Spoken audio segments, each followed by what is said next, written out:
మనం చేసుకుంటాం. మన ప్రియ ప్రభు అయిన యేసుక్రీస్తు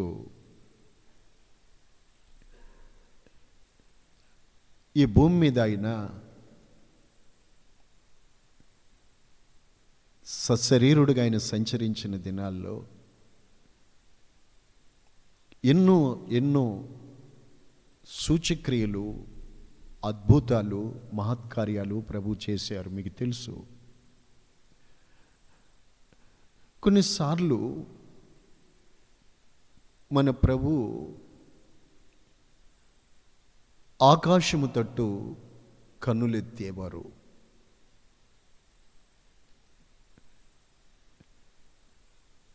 ఒకటి రెండు విషయాలు మీకు గుర్తు చేస్తాను, చూడండి. ఒకసారి విస్తారమైన ప్రజలు, జనసమూహం ఆయన అరణ్యములో ఉన్నారంటే అక్కడికి వచ్చారు. వారికి ఆహారం పెట్టండి అని ప్రభువు చెప్పారు. ఇంతమందికి ఎక్కడ తెచ్చి పెట్టము అన్నారు. మీ దగ్గర ఏముంది అని ప్రభువు అడిగితే 5 రొట్టెలు 2 చేపలు ఉన్నాయని చెప్పారు. వాటిని నా యొద్దకు తీసుకురండి అని ప్రభువు చెప్తే వారు ఆయన చేతికి ఇచ్చారు. అప్పుడు ఆయన వాటిని ఎత్తుకొని ఆకాశము తట్టు కన్నులెత్తి స్తోత్రం చేసి కృతజ్ఞతాస్తుతి చెల్లించి అని మత్తయి సువార్త 14:19 ఆ మాట వ్రాయబడి ఉంది కదా. చూడండి ఆ వాక్యం. మీరు ఏం చేశారు?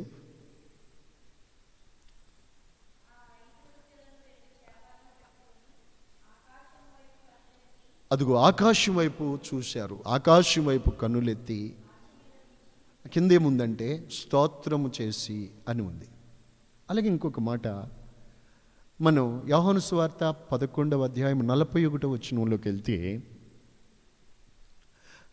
ప్రభువారు లాజరు సమాధి దగ్గరికి వెళ్ళినప్పుడు, చచ్చిపోయి 4 రోజులైంది, కంపు కొడతాడు ప్రభువా అని వాళ్ళ అక్క అంటారు.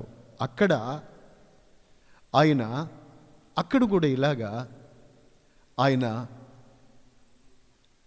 ఏమండి, చదవండి ఆ మాట. యేసయ్య కన్నులు పైకెత్తి, తండ్రి,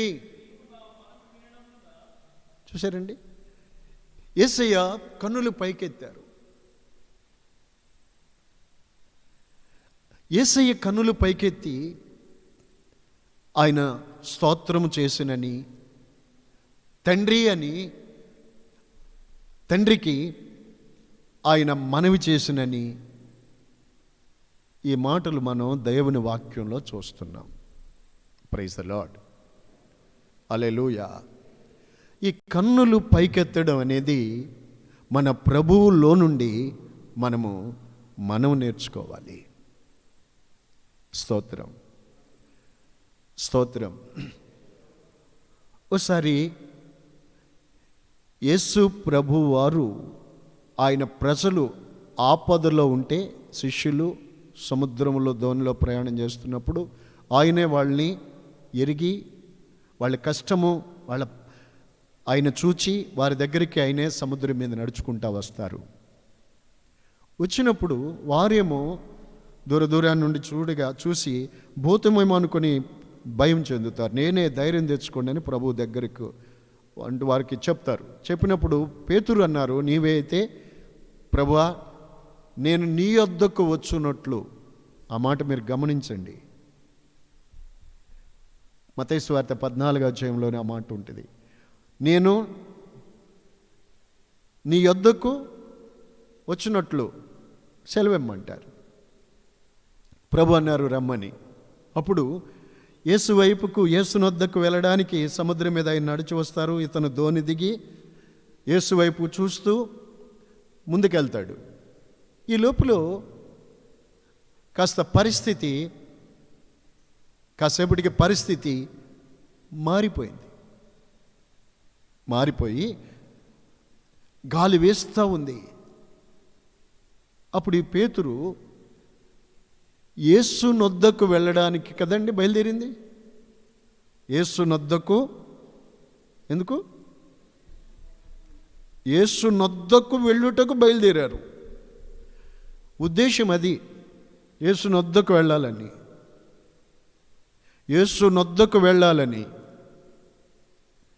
అయితే నడిచిన అంత దూరం కాసేపు నడిచారు, సముద్రం మీద బాగానే నడిచారు.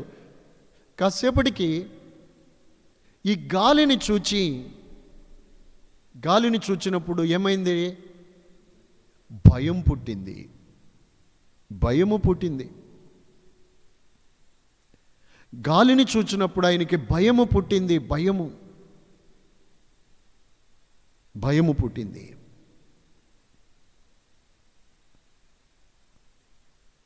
అంతే. చూసారండి, మునిగిపోసాగాడు. Praise the Lord. నా దేవుని పిల్లలారా, మనము ఈ కాలమందు ఉన్న మనము కూడా ప్రస్తుతం ప్రపంచములో వేస్తున్న ఈ ప్రపంచమును వణికిస్తున్నటువంటి ఈ పరిస్థితులు వైపుకు మనము చూసిన వారమైతే మనం కూడా యేసునొద్దకు వెళ్దామని అనుకున్న పేతురు యేసునొద్దకు వెళ్ళకుండానే మునుగుతున్నాడు. చూసారా? ఆ భయం వల్ల మునిగిపోయారు, నష్టం జరిగింది. అలాంటివి దాపురిస్తాయి. గనుక మనము ఏం చేయాలి అని అంటే, ఎబ్రీ పత్రిక 12వ అధ్యాయం 1వ వచనంలో నుండి 2, 3 వచనాలు అట్లా చదువుకుంటే ఏముంది అక్కడ? చాలా శ్రేష్టమైన మాటలు అవి. వినండి, ఏముందండి? దేవుని వాక్యం మనకేమి చెబుతుంది? విశ్వాసమునకు కర్తయు దానిని కొనసాగించు వారైన యేసు వైపు చూచుచు మన ఎదుట ఉంచబడిన పరుగు, ఈ పందెములో మనము ఓపికతో పరుగెత్తుదాము. మీరు అలసట పడక మీ ప్రాణములో విసుకక ఉండునట్లు పాపాత్ములు తనకు వ్యతిరేకంగా చేసిన తిరస్కారం అంతా ఓర్చుకొని ఆయనను మీరు తలంచుకోండి. ఈ మాటలో ఈ కాలమందున్న మనము, ఈ భూమి మీద జీవిస్తున్న మనం కూడా యేసునొద్దకు వెళ్ళాలి. ఈ గాలులు ఇలా వీస్తున్నాయి, పరిస్థితులు ఇలా ఉన్నాయి. అయితే మనము ఈ సందర్భాల్లో కూడా మనం చూడవలసింది యేసు వైపుకే మనం చూడాలి. ఆమేన్. మనలో ప్రతి ఒక్కరము యేసు వైపుకే చూచుదముగాక. హల్లెలూయా. యేసు వైపుకే చూచుదముగాక. ఎందుకనగా ఆయనే మన సేనాధిపతి, ఆయనే కర్త, దాన్ని కొనసాగించేవాడు ఆయనే. స్తోత్రం. Praise the Lord. ఆయన వైపుకు కాకుండా మరి మనము కుడికి కానీ ఎడమకు కానీ చూసినట్లయితే మనకేమి కలుగును? భయము కలుగును. స్తోత్రం. భయము వచ్చినప్పుడు, భయం అనేది దండనతో కూడినది. భయం అనేది ముంచి వేస్తుంది. Praise the Lord. కనుక ఈ కాలమందున్న దేవుని ప్రజలమైన మనము మన కన్నులు పైకే ఎత్తాలి. పైకెత్తి ఆయనకు స్తోత్రాలు చేయడం, ఆయన స్తుతించడం. యేసయ్యను చూచి మనం నేర్చుకోవాలి. దేవుడు అద్భుతాలు చేయు దేవుడు కదా, సర్వశక్తి సంపన్నుడు కదా. ఆయన నామమున మనము తండ్రి, అబ్బా అని ఆయనకు ప్రార్థన చేయువారమై ఉండాలి. కన్నులు పైకెత్తడంలో ఉన్న అర్థం అది. స్తోత్రం. హల్లెలూయా. యేసయ్య కన్నులు పైకెత్తినప్పుడు, ఆయన స్తుతి చేసినప్పుడు ఆ రొట్టెలను ఆశీర్వదించి అనేకుల ఆకలి తీర్చబడినట్లుగా అవి విస్తారముగా మార్చబడ్డాయి దేవుని స్తుతించుటలో. ఆమేన్. యేసయ్య కన్నుల పైకెత్తి తండ్రి అని ఆయన అక్కడ ప్రార్థన చేసినప్పుడు చచ్చిన లాజరు బ్రతికించబడి దేవునికి మహిమ కలిగినది. Praise the lord. హల్లెలూయా. కావున మనము యేసు వైపుకి చూడాలి. కలవరపడి మనం అటు ఇటు చూడకూడదు. స్తోత్రం. Praise the Lord. దేవుని వాక్యంలో నుండి రాత్రి క్లుప్తంగా కొన్ని సంగతులు దేవుని బిడ్డలైన మీతో పంచుకుంటాను. పరిశుద్ధ గ్రంథంలో ఆదికాండం 22వ అధ్యాయము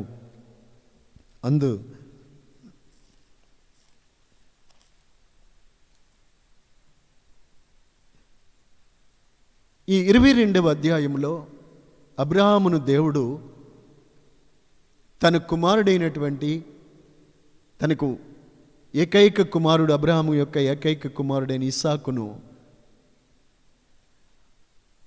బలి ఇమ్మని అడుగుతారు. అతని విశ్వాసాన్ని పరీక్షిస్తారు. ఇప్పుడు అబ్రహాము తెల్లవారుగానే లేచి తన కుమారుడైన ఇస్సాకును తీసుకొని కట్టెలు సిద్ధపరచుకొని కత్తి, నిప్పు, ఒక ఇద్దరు పనివారిని, గాడిదల్ని తీసుకొని దేవుడు చెప్పిన చోటుకి తన కుమారుణ్ణి ఇస్సాకుని దేవునికి బలి ఇవ్వడానికి, దహన బలి ఇవ్వడానికి బయలుదేరి వెళ్ళిపోతాడు. ఆ దేశము వెళ్ళిపోయి పనివారిని అక్కడ ఓ చోట ఉండమని తన కుమారుణ్ణి తీసుకుని కట్టెలు తీసుకొని ఆ పర్వతం మీదకి దేవుడు చెప్పినట్టుగా చేయడానికి వెళ్తాడు. వెళ్ళి అక్కడ కట్టెలు, బలిపీఠము కట్టి కట్టెలు చక్కగా పేర్చి తన కుమారుని బంధించి ఆ కట్టెల మీద పెట్టి కత్తి ఎత్తుతాడు అబ్రహాం. అంతలోనే ఈ పనులన్నీ చేసి ముగించగానే అంతలోనే ఆకాశంలో నుండి ఒక దేవదూత అతన్ని పేరు పెట్టి పిలుస్తారు. అబ్రహామా, అబ్రహామా అని అతన్ని పిలుస్తారు. అతడు చిత్తం ప్రభువా అని అన్నప్పుడు, ఆ చిన్నవాని మీద చేయి వేయకు, నీ కుమారుని నాకు ఎనదీ లేదు కనుక నీవు దేవునికి భయపడివాడు అని ఇందువల్ల నాకు కనబడింది, ఆ చిన్నవాడి మీద చేయొద్దని చెప్తారు 12వ వచనంలో. ఓకే, ఇక దేవుడు చెప్పినట్టుగానే ఇప్పుడు అబ్రహాము కత్తి దించాలి. ఆ పిల్లవాడి మీద చేయకని చెప్పారు కదా, దించాలి. అయితే అబ్రహాము అక్కడ చూడండి 13వ వచనంలో అబ్రహాం ఏం చేశారు? కత్తి దించారు. అయితే అబ్రహాం ఇంకేం చేశాడు అక్కడ? అబ్రహాము కన్నులెత్తి చూశారు. Praise the lord. అబ్రహాము కన్నులెత్తి చూస్తే, అబ్రహాము కన్నులెత్తి చూసిన తర్వాత ఏమైంది? ఒక అద్భుతం అక్కడ జరిగింది కదా, అవునా కదా? అబ్రహాము కన్నులెత్తి చూసిన తర్వాత ఒక అద్భుతం అక్కడ జరిగి ఉంది. తన వెనకనే అదిగో ఒక పొదలో కొమ్ములు తిరిగినటువంటి ఒక పొట్టేలు కనబడింది. Praise the Lord. నా దేవుని బిడ్డలారా, అబ్రహాము కన్నులెత్తింది దేవుని వైపుకే. స్తోత్రం. ఆశ్చర్యకరుడైన దేవుడు మనం ఆరాధించే దేవుడు. ఆయన సర్వశక్తివంతుడు, శూన్యములో సమస్తాన్ని సృజించే దేవుడు. అబ్రహాము కన్నులెత్తి చూసినప్పుడు అదిగో కొమ్ములు తిరిగినటువంటి పొట్టేలు. ఇప్పుడు అబ్రహాము దేవునికి ఆ పొట్టేలును దహన బలిగా అర్పించాడు. హల్లెలూయా. అక్కడ ఆ పని పూర్తయింది. మనం కూడా నా దేవుని బిడ్డలారా, మన ప్రభు వైపుకు ఏ స్థలంలోనైనా ఏ సమయంలోనైనా దేవుని వైపుకు, మన ప్రభు అయిన యేసుక్రీస్తు వైపుకు మనం కన్నులెత్తు వారముగా ఉంటే, మనం కన్నులెత్తి ఆయన వైపుకి చూస్తే అలాంటి గొప్ప కార్యాలు మన వెనక ఉంటాయి, చూడగలుగుతాం, మన వెంట వస్తాయి. ఆ చోటికి అబ్రహాము యెహోవా ఈరే అని పేరు పెట్టారు. దేవుడే చూసుకుంటారు. చూసుకోరా? ఆయన చూసుకుంటారు. స్తోత్రం. నా దేవుని పిల్లలారా, మిమ్మల్ని ఆయన చూసుకుంటారు. ఆయనే చూసుకుంటారు. ఆయనే కాచుకుంటారు. ఆయనే చూసుకుంటారు. ఆయన వైపు కన్నులు ఎత్తాలి. అబ్రహాములాగా మనం ఆయన వైపుకు చూడాలి. అపవాది యొక్క తంత్రం ఏంటో చెప్పనండి. ఆయన వైపుకు కాకుండా ఈ లోకం వైపుకే చూసేటట్టు వాడు చేస్తాడు. ఈ లోకం వైపుకే చూసినప్పుడు ఏమవుతారో తెలుసండి, వాళ్ళు ఈ లోకములోనే మునిగి భయముతో చస్తారు. మత్తయి సువార్త 4వ అధ్యాయంలో అపవాది యేసయ్యను శోధించినప్పుడు వాడు ఒకటి అంటారు, ఈ రాళ్ళు రొట్టెలు చేసుకొని తినమని.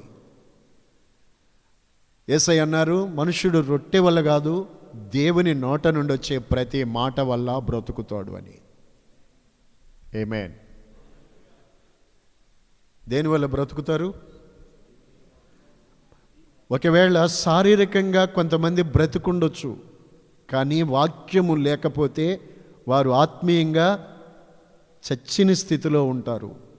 అందుకే దేవుని ప్రజలైన వారు దివారాత్రులో దేవుని వాక్యాన్ని ధ్యానం చేయాలి.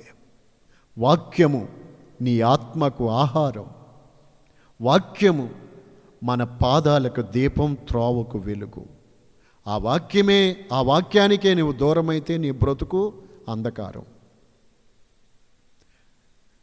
అనేకుల జీవితాలు అంధకారం అయిపోవడానికి కారణం దేవుని వాక్యానికి దూరం అయిపోవడమే. అనేకులు మృతులైపోవడానికి కారణం దేవుని వాక్యము భుజించకపోవటమే. సాతానుగాడి యొక్క తంత్రం మనిషిని దేవుని వాక్యానికి దూరం చేయటం ఒకటి. నా దేవుని పిల్లలారు, కొంతమంది అన్నీ చేస్తారు, కానీ వాక్యం వినడానికి, దేవుని వాక్యం చదవడానికి టైం లేదు. దానివల్ల కలిగే నష్టం ఎంతో ఊహించండి. మీరు ఈ వాక్యం వింటున్న మీరు మీ జీవితాల్ని దేవుని వాక్యము ద్వారా భయం తెచ్చుకొని దేవుని వాక్యమునే మనల్ని బ్రతికించేదన్న సంగతి గుర్తు తెచ్చుకోవాలి. ఇంకో మాట మీకు చెప్తాను. సాతానుగాడు ప్రభు ఏ విధంగా శోధించారు. రెండవదేంటి? ఎత్తైన స్థలంలోకి తీసుకెళ్ళి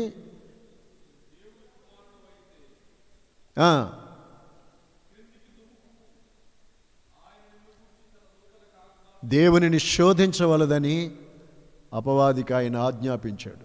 మూడవది ఏంటో తెలుసా? ఈ లోక రాజ్యముల మహిమను, అక్కడ మీరు బాగా గమనించాలి విషయం, ఈ లోక రాజ్యాలన్నిటినీ వాటి మహిమను సాతానుగాడు చూపించింది. ఈ లోక రాజ్యాల మహిమ అంతే. ఈ తంత్రములోనే అనేకులు పడిపోయి ఈ లోక రాజ్యాల మహిమనే చూసి మురిసిపోతున్నారు. Praise the Lord. నా ప్రియులారా, యేసు వైపుకు కన్నులెత్తకపోతే, యేసు వైపుకు నీవు కన్నులెత్తి చూడకపోతే, ఆయనను స్తుతించకపోతే, ప్రార్థించకపోతే, అలాంటి వారు అపవాది యొక్క మోసములో మునిగిపోయి ఈ లోక రాజ్యాల మహిమనే చూస్తారు. ఒకటి మనం తెలుసుకోవాలి, ఈ లోకము దాని ఆశలు గతించిపోతుంది. కానీ సాతానుగాడు చూపించేది నీ దృష్టి అంతా వాటి మీదే వాటి మీదే వాటి మీదే వాటి మీదే. అది అపవాది యొక్క తంత్రమని దేవుని బిడ్డలు గుర్తించుకోవాలి. అందుకే మనము ఈ లోకం మహిమల వైపు కాక మనము మన ప్రభువు వైపుకు, ద హెవెన్, పరలోకం వైపుకు మనము దేని కొరకైనా సరే ఆయన వైపుకే మనం కన్నులెత్తాలి. Praise the lord. Hallelujah. Abraham ఆకాశం వైపు కన్నులెత్తాడు. అబ్రహాము తేరి చూచాడు. అతని జీవితంలో ఒక అద్భుతం జరిగింది ఆ క్షణంలోనే. Praise the lord. హల్లెలూయా. మరొక మాట మనం దేవుని వాక్యంలోని చూద్దాం. చూడండి, 123వ కీర్తన. ఓకే, తీసుకుని చదువుతారా? తీయకుండానే చదువుతారా? ఆకాశమందు ఆసీనుడైన వాడా, నీ తట్టు నా కనులెత్తుచున్నాను. చెప్పండి, చెప్పండి. మంచిది, వాక్యం కంఠస్థం చేయాలి, గుర్తుపెట్టుకోండి. చెప్పండి. ఆకాశమందు, ఆకాశం వైపు చూడటం అంటే ఏంటి? ఆకాశం ఆయన సింహాసనం. దేవుడు ఆకాశమందు ఉన్నాడు. ప్రసంగి గ్రంథంలో మన దేవుడు ఆకాశమందు ఉన్నాడు. ఎక్కడున్నాడు? అందుకే దేవుణ్ణి ఏమంటారు తెలుసండి? ఏమంటారు తెలుసా? పైనున్నవాడు, పైనున్నాడు అంటారు. స్తోత్రం. అందుకే మన పితరులు తీసుకెళ్ళి దేవుడిని, దేవుడు అన్నది వాటిని కొంచెం కొంచెం కొండల మీద పెట్టారు, కొంచెం దెబ్బల మీద పెట్టారు. దానికి ఏమని పేరంటే, పాత నిబంధనలో కూడా ఉన్నత స్థలము, ఉన్నత స్థలం అంటే ద ప్లేస్ ఆఫ్ వర్షిప్ అని. Praise the Lord. అయితే మన దేవుడు ఎక్కడున్నాడండి? ఆకాశమందు ఉన్నాడు. అక్కడ దాకా ఎవరు బతికెళ్ళలేరు. కానీ ఆయన ఆకాశమందు, మహాకాశము, ఆకాశములు దాటి మహాకాశం, దాన్నే హెవెన్, పరలోకం అంటాం, సియోను. కనుక 123వ కీర్తనలో ఈ భక్తుడు చెప్పారు, ఆకాశమందు ఆసీనుడై ఉన్నవాడా, నీ తట్టు నా కన్నులెత్తుచున్నాను. ఆయన తట్టు మన కన్నులెత్తాలి. స్తోత్రం. ఒకసారి మీరు చూడండి, యెషయా గ్రంథం 38వ అధ్యాయంలో 14వ వాక్యం. ఇక్కడ రాజైన హిజ్కియా, అతడు మరణకరమైన వ్యాధితో బాధపడుతున్నప్పుడు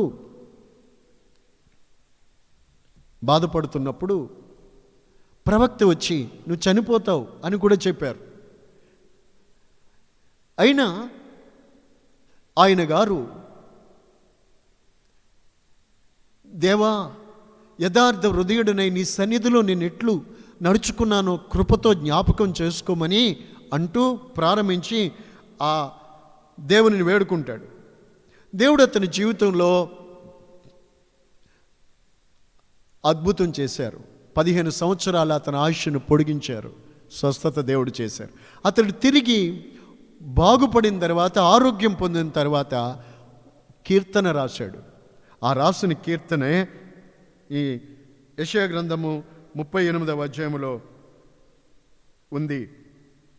స్తోత్రం. అతను బాగుపడిన తర్వాత, ఆరోగ్యం పొందిన తర్వాత రచించింది. 9వ వచనంలో ఆ మాటలు ఉన్నాయి కదా. అందులో మీరు 14వ వాక్యాన్ని చదువుకున్నట్లయితే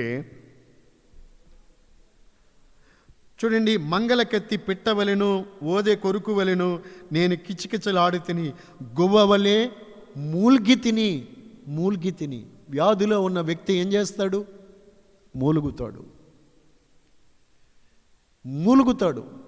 తీవ్రమైన వ్యాధితో బాధలో ఉన్నప్పుడు ఆ వ్యక్తి మాట్లాడలేడు కదా, మాట్లాడలేడు. వ్యాధి అతన్ని కొరికేస్తుంది, నెమ్మది లేదు. రాత్రి ఏదో పగలేదో తెలియట్లేదు, విశ్రాంతి లేదు, శరీరంలో వ్యాధి, ఆ బాధ చేత మూలుగుతూ ఉన్నాడు. చూడండి, అందులో 2వ లైన్ చదువుతూ, ఉన్నత స్థలము తట్టు, అక్కడే ఆంగ్లములో హెవెన్, ఆకాశము తట్టు, పరలోకము తట్టు చూచి నా కన్నులు, ఆకాశము తట్టు అంటే దేవా నీ తట్టు చూచి చూచి నా కన్నులు క్షీణించిపోయాయి. అంటే ఎంత విశ్వాసముతో, ఎంత ఓపికతో అతడు, ఎంత విశ్వాసముతో కన్నులు క్షీణించిపోయేటంతగా ఆకాశము తట్టు చూశాడు. దేవుని తట్టు కన్నులెత్తి చూసుకున్నాడు. అతడు ఆరోగ్యం పొందిన తర్వాత రచించిన ఈ కీర్తనండి ఇది. స్తోత్రం, హల్లెలూయా. అతడు ఆరోగ్యం పొందిన తర్వాత పాడింది ఈ మాటలు ఇవి. ఆకాశము తట్టు చూచి చూచి నా కన్నులు క్షీణించిపోయాయి. బ్రతుకుదుననే నమ్మకం లేదు. ఇలాంటి పరిస్థితుల్లో ఆకాశము తట్టు చూచిన హిజ్కియాకి దేవుడెంతో స్వస్థతను, ఆయుష్ను, నెమ్మదిని కలగజేశారు. Praise the lord. నా ప్రియులారా, మనము ఈ అనుభవాలను నేర్చుకోవాలి. స్తోత్రం, స్తోత్రం.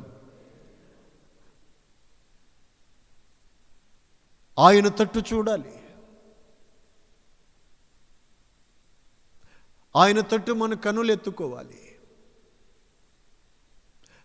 ఆకాశమందు నీవు తప్ప నాకెవరున్నారు? Praise the Lord. ఆయన తట్టు చూడాలి. మరొక మాట మీకు తెలియజేస్తాను, గుర్తు చేస్తాను, మీ హృదయాల్లో భద్రపరచుకోండి. 34వ కీర్తనలో 5వ వాక్యాన్ని గుర్తు చేసుకుంటే,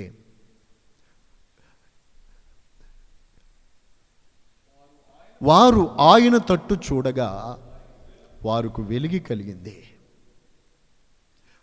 వారి ముఖములు ఎన్నడూ లజ్జింపకపోవును. స్తోత్రం కదండి. ఇక్కడ దావీదు వారి పితరులు ఇశ్రాయేలు ప్రజలను, వారి చరిత్రను గుర్తు చేసుకున్నారండి. వారు ఒకప్పుడు ఐగుప్తు దేశంలో బానిసత్వంలో ఉండేవారు. చాలా చాలా చాలా బాధలు అనుభవించారు, బానిసత్వం చేశారు, శ్రమలు అనుభవించారు. అయితే వారికి ఎలా విడుదల కలిగింది? ఆ బానిసత్వంలో నుండి వారి జీవితాలకు ఎలా విడుదల దొరికింది? ఆ ఐగుప్తు బానిసత్వములో నుండి వారి పితరులు ఇశ్రాయేలీలు కానాను దేశానికి వారు ఎలా నడిపించబడ్డారు, వారు ఎలా వృద్ధి చెందారు, ఎలా ఆశీర్వదింపబడ్డారు, ఎలా అంటే వారు ఆయన తట్టు చూడగానే. ఆమేన్. వారు ఆయన తట్టు చూడగా. తెలుసండి మీకు, ఇశ్రాయేలీయులు నిర్గమకాండం 2వ అధ్యాయంలో చూస్తాం మనం.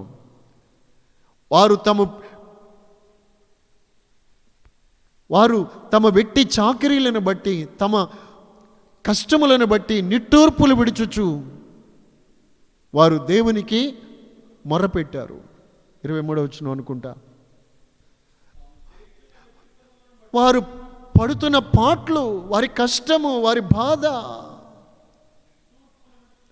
దానిని బట్టి వారు ఆ దినమందు నిట్టూర్పులు విడిచి దేవునికి మొర్రపెట్టారు.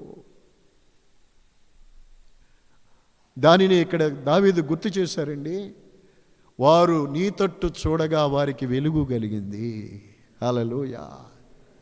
రెండు చేతులు పైకెత్తి హృదయపూర్వకంగా మన దేవునికి స్తుతి చెల్లిందాం.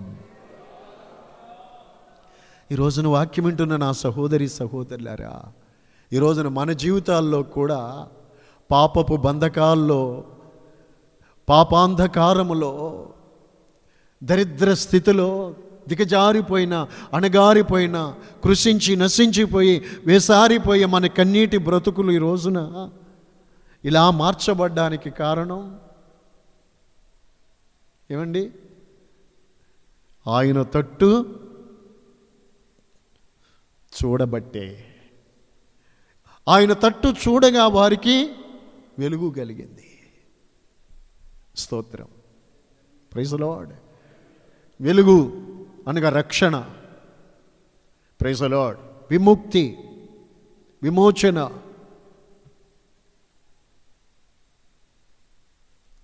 క్షేమం. ఆయన తట్టు చూసినప్పుడు వారికి వెలుగు కలిగింది. వారి ముఖాలు ఎన్నడూ సిగ్గుపడవు. దేవుని వైపుకు చూస్తే, దేవుని వైపుకు కన్నులెత్తితే సిగ్గుపడరు. వారి వైపు ఆయన తట్టు చూసిన వారి ముఖాలు ఎన్నడూ ఆయన సిగ్గుపడనివ్వరు. Praise the lord. సో దేవుని బిడ్డలారా, మనము ఈ భూమి మీద మనం జీవించే జీవితంలో మనకు కష్టాలు రావచ్చు, నష్టాలు రావచ్చు, ఇబ్బందులు రావచ్చు, వ్యాధులు, శోధనలు, శ్రమలు కలగవచ్చు. అయితే వాటి మధ్యలో ఉన్నప్పుడు మనము సామెతలు 4:20 చెప్తున్నది వాక్యం తీసి చూడండి మీరు. నీవు కుడికి కానీ ఎడమకు కానీ ఇటు అటు చూడక, ఇటు అటు చూడక నీ కన్నులు నీ ముందర సూటిగా అనగా తిన్నగా, స్ట్రైట్ తిన్నగా అనగా దేవుని వైపుకు మనము కన్నులెత్తాలి. Praise the lord. ఎట్టెత్తాలి? హలో దేవుని ప్రజలారా, మీరు ఎటెత్తుతున్నారు? మీ కన్నులు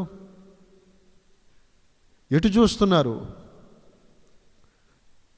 కుడివైపు ఉన్న వాళ్ళ మీద వైపుకి, ఎడమ చేతి మీద ఉన్న వారి వైపుకి, ఈ పక్కకి ఆ పక్కకి చూస్తున్నారా?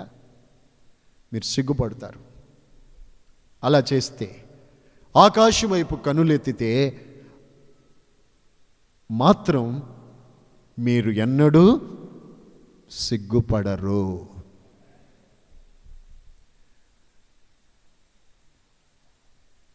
Praise the Lord. దేవుని వైపుకు చూడాలి, విశ్వాసముతో ప్రభు వైపుకు చూడాలి.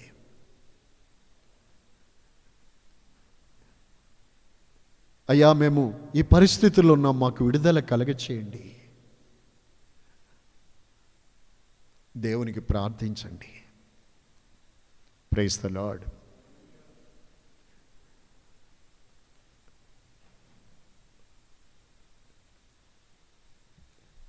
నూట 23వ కీర్తనలోనే కొంచెం కిందికి వెళ్తే ఎలా చూడాలి మనము, ఆ మాటలు ఉన్నాయి చూడండి. ఒక యజమానుని దగ్గర పనిచేసే దాసుడు, ఒక యజమానురాలు దగ్గర పనిచేసే ఒక దాసి ఏ విధంగా తన యజమానుని చేతి తొట్టు చూచునో, అలాగే మన దేవుడైన యెహోవా మనలను కరుణించు వరకు మన కన్నులు ఆయన తట్టే చూడాలి. ఆయన కరుణిస్తాడు, ఆయన కరుణించక మానడు. ఆయన తట్టు చూడు, ఆయన తట్టు చూడండి. దేవుడు తన వాక్యము ద్వారా మనతో మాట్లాడుతున్నాడు. కనుక ఈ రాత్రి దేవుని వాక్యం వింటున్న నా దేవుని బిడ్డలారా, పరిస్థితులను చూచి పేతురు గాలిని చూచి మునిగిపోయారు. భయపడవద్దు. అలా అయితే మనం యేసునొద్దకు వెళ్ళలేం. సాతానుగాడు ఈ లోక మహిమలు చూపిస్తాడు. ఈ చూడు అబ్బాబ్బాబ్బా, ఈ మహిమలు చూడు అంటాడు. ఈ లోక మహిమలు చూచి మురిసిపోవద్దు. అవి గతించిపోతాయి, నువ్వు మోసపోతావు. పైనున్న వాటినే అబ్రహాము కన్నులెత్తి చూశారు. స్తోత్రం. హిజ్కియా పరలోకమందున్న దేవుని వైపుకి తన కన్నులు క్షీణించిన ఆయన వైపుకి చూశాడు. వ్యాధి పడక మీద ఉండి మూల్గి కనిపెట్టాడు. గొప్ప కార్యాన్ని ఆయన చేస్తారని ఎదురు చూశారు. హిజ్కియా జీవితంలో దేవుడు ఆ కార్యాన్ని చేశారు. మనం కూడా సమయోచితమైన సహాయము పొందుటకు, కృప పొందినట్లు ధైర్యంతో మనము కృపాసనం వద్దకు మనం వెళదాం. ఆఖరిగా మీకు ఇంకొక మాట చెప్తాను. బైబిల్ తీసి వాక్యం చూడండి. అపోస్తుల కార్యాలు 7వ అధ్యాయములో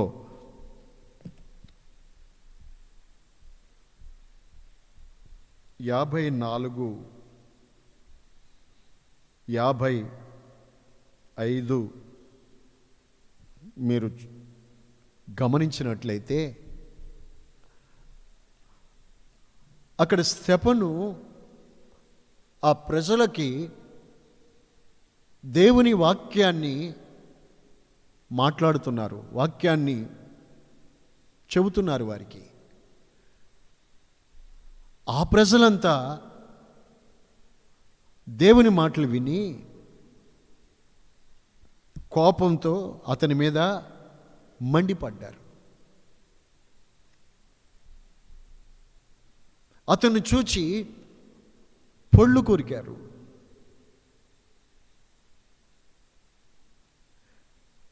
అయితే ఒకసారి చూడండి, అతని చుట్టూ ఉన్నవాళ్ళు, అతని ఎదుట ఉన్నవాళ్ళు అతను చూచి కోపముతో నిండుకొని, కోపముతో మండిపోయి పళ్ళు కొరుకుతూ ఉంటే ఎలా ఉంటుందండి? మామూలుగా ఉంటుందా?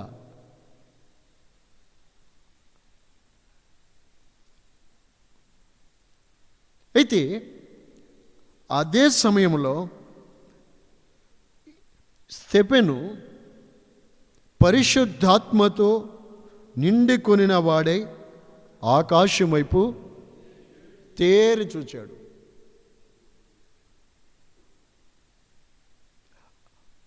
ఆ సమయంలో, ఆ క్షణాలలో వాళ్ళంతానేమో అతనిని చూచి కోపముతో మండిపోయి పళ్ళు కొరుకుతూ ఉన్నారు.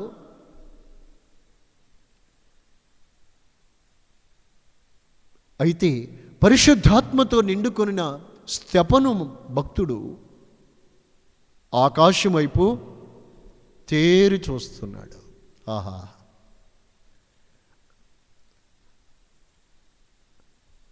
పరిశుద్ధాత్మతో నిండుకున్న వ్యక్తి గనుక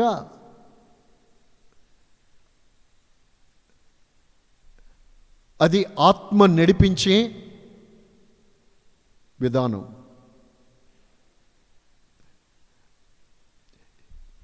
ఇక అటు ఇటు చూడలేదు,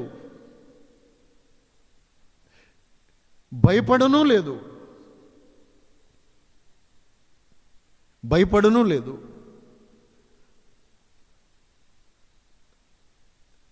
అతడు పరిశుద్ధాత్మతో నిండుకున్నవాడు గనుక ఆ క్షణాల్లో అతడు ఆకాశం వైపు తేరి చూచాడు. ఆకాశం వైపు చూచినప్పుడే అతనికి ఏం కనిపించింది? దేవుని మహిమ. యేసు దేవుని కుడిపార్శ్వమున నిలిచి ఉండుట అతడు చూచెను.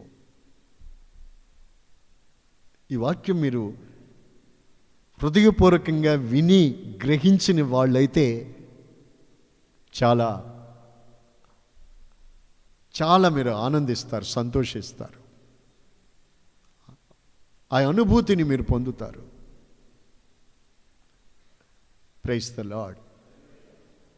హల్లెలూయా. దేవుని మహిమను చూశాడు.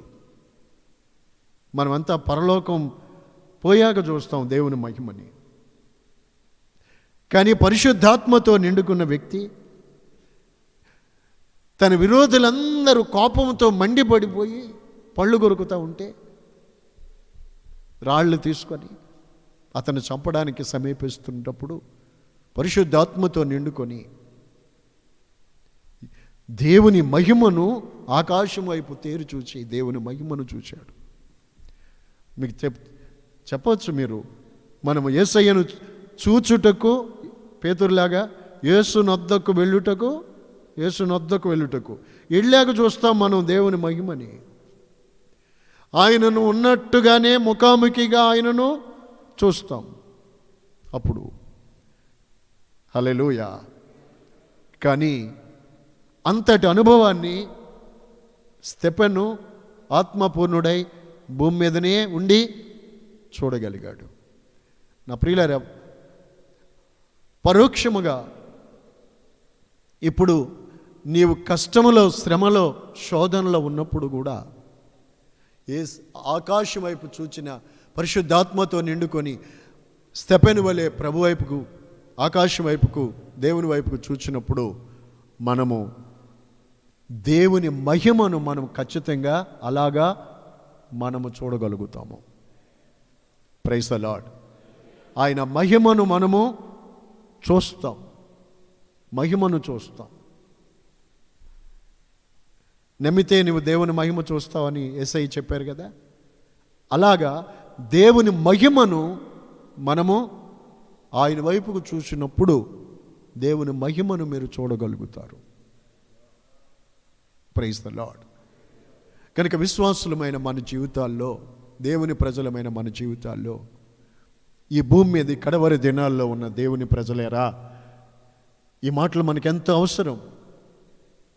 ఈ కాలమందు మనకి ఈ మాటలు ఎంతో అవసరం. ఈ మాటలు మనల్ని బ్రతికిస్తాయి.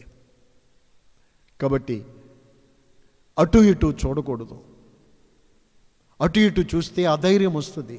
అదిగా ఆ పక్క వాళ్ళు చచ్చిపోయారు, ఈ పక్క వీళ్ళు చచ్చిపోయారు, అది వాళ్ళు ఇలా అయిపోయారు, వాళ్ళు ఇలా అయిపోయారు, అలా భయముతో వస్తుంది.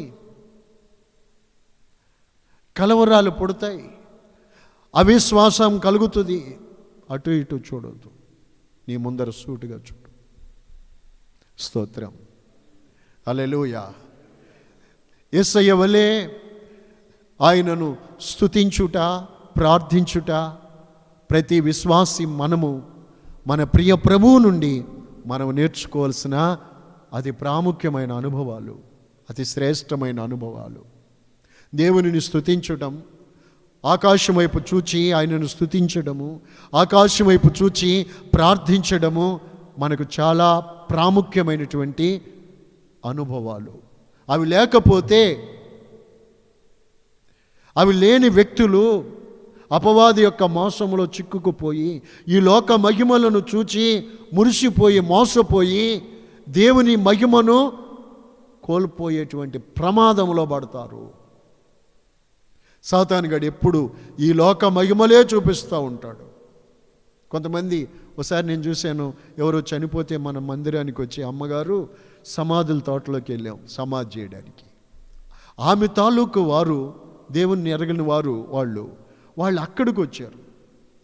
చూసి అక్కడ కూడా వాళ్ళు ఆ చుట్టూ ఉన్నటువంటి రొయ్యలు చెరువులు ఉన్నాయండి ఆ సమాధుల దగ్గర. మన ఊళ్ళో చాలా పెద్ద పెద్ద రొయ్యలు చెరువులు చేస్తున్నారు అక్కడ. అటువైపుకు వాళ్ళు కళ్ళు అక్కడ చూసి అటు చూసి వారు వాటి గురించి మాట్లాడుతున్నారండి. సచ్చిన శవం, డెడ్ బాడీ ఏమో కళ్ళెదురుంది. అట్లను చూసి ఈ సమాధుల తోటలో చచ్చిన గాడైనా ఇప్పుడైనా, ఈమె ఇంతకాలం జీవించింది, ఇంతమంది పిల్లల్ని కంది, పెళ్ళిళ్ళు చేసింది, ప్రయాసపడింది, ఇల్లు వాకిళ్ళు కట్టింది, పెళ్ళిళ్ళు చేసి ఇన్ని చేసింది, ఏమైనా ఇప్పుడు కూడా పోయేది ఏమైనా ఉందా? ఏంటి లాభం? ఈ లోకంలో మనం ఉండేది ఎంతకాలం? ఈ తలంపులేమో మనం అటు చూసి మనం చెప్పుకోవాలి, కానీ తెలుసుకోవాలి. కానీ వారేమో ఈ మాటలు మాట్లాడుతున్నారు. నాకు అనిపించిందండి, వారు నాకు పరిచయం కాదు, వారిది వెస్ట్ గోదావరి, కొత్త వాళ్ళు. ఇక్కడ కూడా నాయన వీళ్ళు డబ్బు గురించి, మా ఊళ్ళో మావాడు, మా చుట్టాల అబ్బాయి ఒకడో ఇన్ని ఎకరాలు సంపాదించాడు, ఇన్ని లక్షలు, ఇన్ని కోట్లు సంపాదించాడని సమాధుల తోటలో చెప్పుకుంటున్నారు. సాతానుగాడు మోసం ఎప్పుడు ఇలాగే ఉంటుంది. ఈ లోక మహిమలనే వాడు చూపిస్తాడు. స్తోత్రం. గనుక మనము కన్నులెత్తి ఆకాశం వైపు చూసేవాళ్ళమై ఉండాలి. హల్లెలూయా. ఈ లోక నటనలను చూసి, ఈ లోక మహిమలను చూసి మురిసిపోకూడదు. ఈ కిందకు చూసే వాళ్ళకి పైన ఏముందో కాపాడుతుందండి? కింద చూసే వాళ్ళకి పైన కాపాడదు. మీకు ఇంకో మాట చెప్తాను, పైకి చూసే వ్యక్తులకి కింద కనపడదు. మోషే ఫరో కుమార్తె కుమారుణ్ణి అని ఎందుకు ఒప్పుకోలేదు? అల్పకాలం ఈ పాప భోగాలు అనుకుని. జాగ్రత్త పడండి నా దేవుని పిల్లలారా. ఈ కడవరి దినాల్లో కూడా ఈ కృపా సువార్త, ఈ నీతి సువార్త, ఈ రక్షణ సువార్త, దేవుని మాటలు వింటున్న మీరంతా పొర్రబాటును కూడా కుడికి కానీ ఎడమకు కానీ చూడొద్దు. ఇటు అటు చూస్తే లోక మహిమలు మనకు కనబడతాయి. వాటిని చూచినప్పుడు ఏం జరుగుతుంది తెలుసండి? కంటి రంధ్రం గుండా నువ్వేదైతే చూస్తున్నావో, దేని మీద మీ దృష్టి నిలబెట్టావో, ఏటు చూస్తున్నావో, అది నీ కంటి రంధ్రము గుండా నీలోనికి ప్రవేశిస్తుంది. అదేదైనా సరే. అందుచేత జాగ్రత్త పడాలి. మనము కన్నులు పైకెత్తి యేసు వైపుకు చూచి, పరలోకం వైపుకు చూచి, దేవునిని స్తుతించి ప్రార్థించి అనుభవాలు మనం నేర్చుకోవాలి. ఈ లోకంలో వచ్చే ఒడిదుడుకుల్లో, ఇబ్బందుల్లో, శోధనలో, వ్యాధి బాధల్లో కూడా హిజ్కియాలాగా ఆయన వైపుకు చూచి మేలు పొందటం నేర్చుకోవాలి. అబ్రహాములాగా కన్నులు పైకెత్తడం అలవర్చుకోవాలి. స్తోత్రం.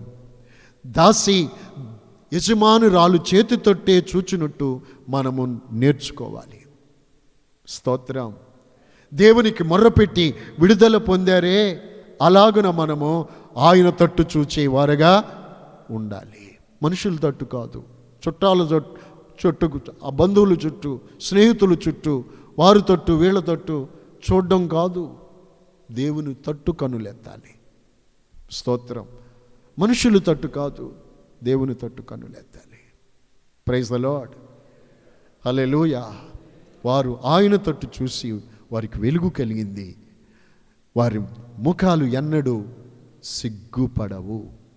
దేవునికి మహిమ కలుగునుగాక. నా సహోదరి సహోదరులారా, ఈ వాక్యం వినుచున్న మీరు ఈ కాలమందు కూడా ఈ పరిస్థితుల్లో, మీరు ఏ పరిస్థితిలో ఉన్నా యేసు వైపుకు కన్నులెత్తండి. అందరూ తలల వంచి ప్రార్థన చేద్దాం. ఈ మాటలన్నిటినీ మీ హృదయాలలో